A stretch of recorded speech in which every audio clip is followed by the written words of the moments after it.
Aku Brian sebagai mahasiswa. Nah, kami di sini akan menampilkan video mengenai penjelasan distribusi frekuensi. Silahkan disimak. Assalamualaikum teman-teman. Waalaikumsalam. Statistika.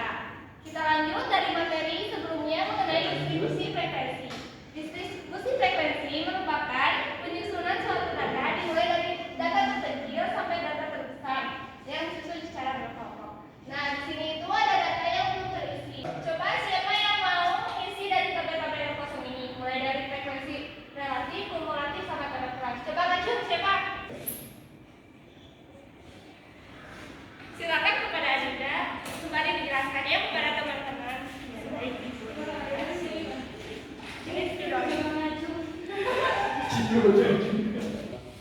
Baik, jadi di sini tuh ada 3 kolom yang kosong. Yang pertama itu ada frekuensi relatif, yang kedua itu ada frekuensi kumulatif, dan yang terakhir itu ada tanda kelas. Untuk frekuensi relatif sendiri ini merupakan hasil dari frekuensi dibagi dengan jumlah, di mana yang pertama itu dari 20 sampai 29 itu frekuensinya 20 lalu dibagi 181.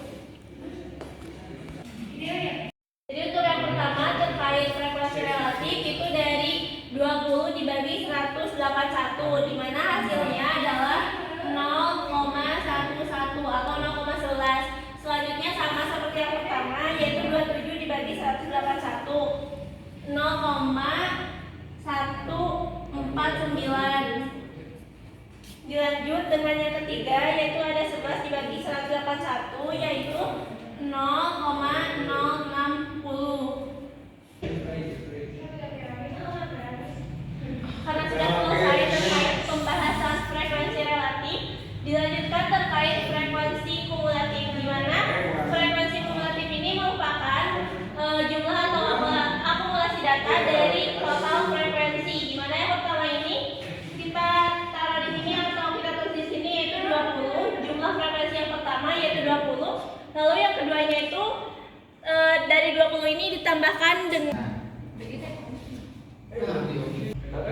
untuk frekuensi kumulatif merupakan total dari frekuensi, di mana yang pertama itu total atau jumlah frekuensinya itu 20 lalu ditambahkan dengan yang kedua yaitu 27. 20 ditambah 27 yaitu 47, dan yang ketiga itu dari 27 ditambah 11 hasilnya 58. Hasil dari 58 ditambah yang keempat yaitu 20 hasilnya 78.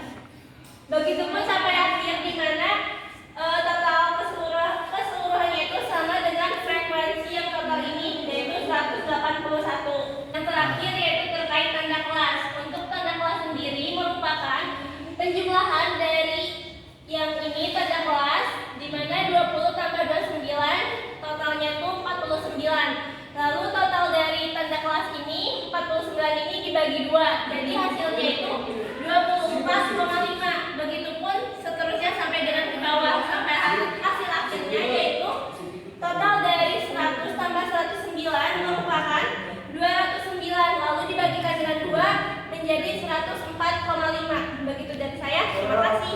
Terima kasih kepada Adinda yang sudah mengisi dan menjelaskan dari tabel distribusi frekuensi ini. Tepuk tangan untuk Adinda teman-teman. Nah, ini tabel sudah kumpulin semua ya. Sekarang next ke materi selanjutnya mengenai diagram, histogram, poligon, dan orbit. Kita akan bahas mengenai diagram histogram. Nah, diagram histogram ini adalah penyedia distribusi frekuensi yang berbentuk diagram batang tegak ya. Mungkin kalian sudah dipelajari di masa SMA atau di mana itu di les mungkin. Nah, selanjutnya ini kita hapus dulu ya. Kalian sudah tulis kan? Oke anak-anak, siapa yang mau menggambarkan tabel histogram ini? Ajukan tangan. Pada ini.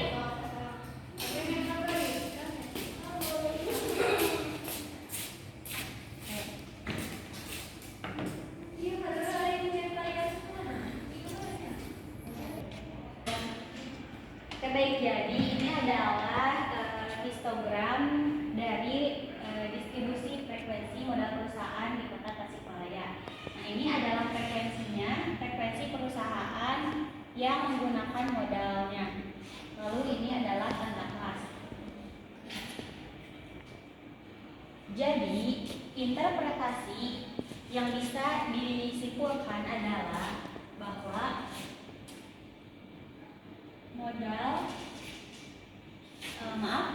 rentang modal yang paling banyak digunakan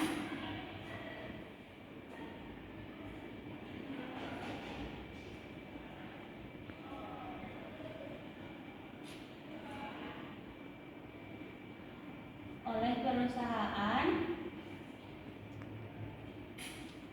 adalah dari 70 sampai 79 juta. Rentang modal ini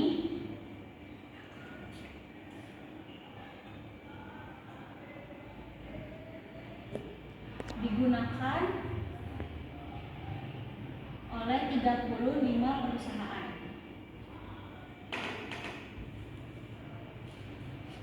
Sekian dari saya, Ibu. Terima kasih kepada Reni yang sudah menjelaskan mengenai distribusi histogram. Nah, dapat disimpulkan bahwa yang paling perusahaan gunakan ini, paling banyak modal yang perusahaan gunakan adalah dari 70 sampai 79 juta sebanyak 35 perusahaan. Nah, untuk diagram histogram sudah, selanjutnya mengenai diagram poligon. Nah, yang membedakan histogram dengan poligon ini, kalau histogram menggunakan batang, kalau poligon itu menggunakan garis. Nah, siapa yang mau menggambarkan diagram poligon ini? Maju. Kepada Ribda, silakan dulu.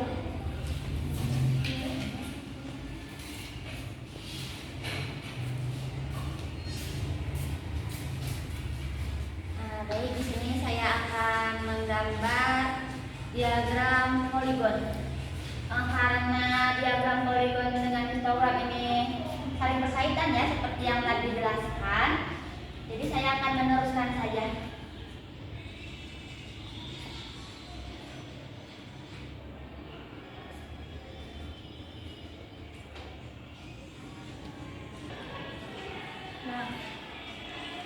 Nah, di sini saya sudah membuat diagram poligon.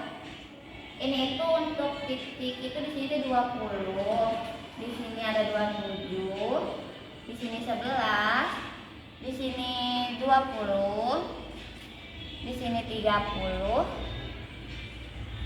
35, 25, 8 dan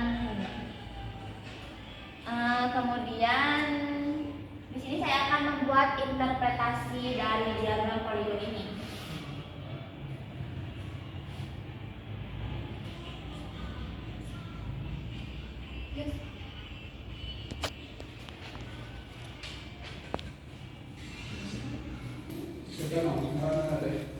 Nah, jadi teman-teman, interpretasi dari diagram poligon yang telah saya buat itu yang saya ambil dari rentang yang paling kecil. Interpretasinya, rentang modal paling sedikit digunakan oleh perusahaan di Kota Tasikmalaya, yaitu 100 sampai dengan 109 juta. Rentang modal ini digunakan oleh 5 buah perusahaan. Sekian dari saya, terima kasih. Terima kasih kepada saudara Ribda yang sudah menggambarkan dari diagram poligon ini. Nah, dapat disimpulkan bahwa yang paling sedikit digunakan itu yaitu 100 sampai 109 juta dan digunakan oleh 5 perusahaan. Nah, untuk diagram histogram dan poligon itu sudah. Selanjutnya diagram objek. Nah, diagram objek ini gambarnya itu titik-titik. Nah, siapa yang mau? Kepada Brian, silakan maju.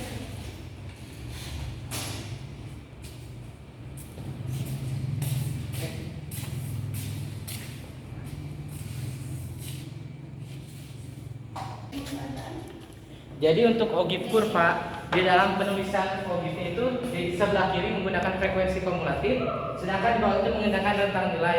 Dan untuk interpretasinya, modal yang paling sedikit digunakan adalah 20 sampai 29 juta yang digunakan untuk 20 perusahaan. Terima kasih kepada